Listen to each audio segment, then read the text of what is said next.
उपमुख्यमंत्री अजित पवार यांना पुन्हा एकदा पिंपरी चिंचवड महानगरपालिकेवरून सत्ता मिळवून देण्याचा चंग कार्यकर्त्यांनी बांधल्याचं पाहायला मिळतंय। 2017 मध्ये जो पराभव झाला त्याचा वचपा काढण्यासाठी अजित पवार यांची राष्ट्रवादी सज्ज झाली आहे। अजित पवार यांचा पिंपरी चिंचवड शहरामध्ये आज जनसंवाद असणार आहे। याच निमित्तानं शहरामधील राजकीय वातावरण ढवळण्याची शक्यता आहे।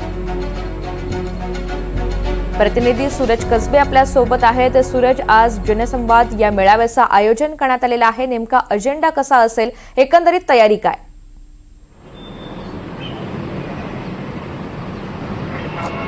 ऋतुजा, अजित पवारांचा बालेकिल्ला म्हणून पिंपरी चिंचवड शहराची ओळख आहे। पिंपरी चिंचवडचे विकास पुरुष म्हणून अजित पवारांना ओळखला जातो आणि पिंपरी चिंचवड महानगरपालिकेवरती कित्येक वर्ष अजित पवारांच्या राष्ट्रवादीची सत्ता राहिली, परंतु 2017च्या निवडणुकीवेळी काहीसं गणित बिघडलं आणि अजित पवारांच्या राष्ट्रवादीची सत्ता या पिंपरी चिंचवड महानगरपालिकेवरून निसटली। केवळ 36 नगरसेवकांसह अजित पवारांच्या राष्ट्रवादीला विरोधी पक्षात बसावं लागलं।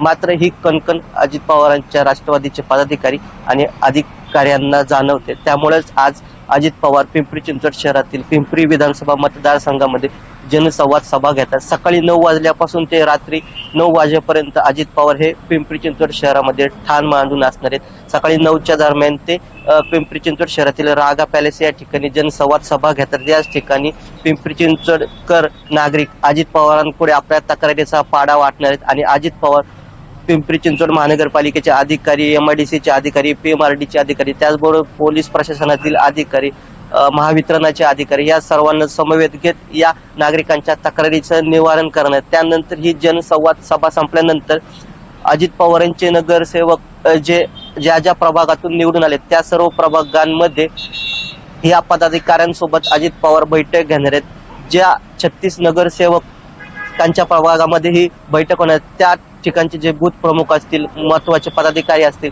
यांना अजित पवार काय मोलाचा सल्ला देणार आणि आगामी महापालिका निवडणुका डोळ्यासमोर ठेवून अजित पवारांचा हा दौरा कितपत महत्वाचा ठरणार हे पाहणं देखील महत्वाचं असणार आहे। कारण पिंपरी चिंचवड महानगरपालिकेवरती 2017ला भारतीय जनता पक्षाची एक हाती सत्ता आलेली आहे। तेव्हापासूनच अजित पवारांच्या राष्ट्रवादीने पुन्हा आपलं वर्चस्व पिंपरी चिंचवड महानगरपालिकेवरती प्रस्थापित करण्याचा चंगच बांधला होता आणि त्याची आज पुनरावृत्ती होताना दिसते।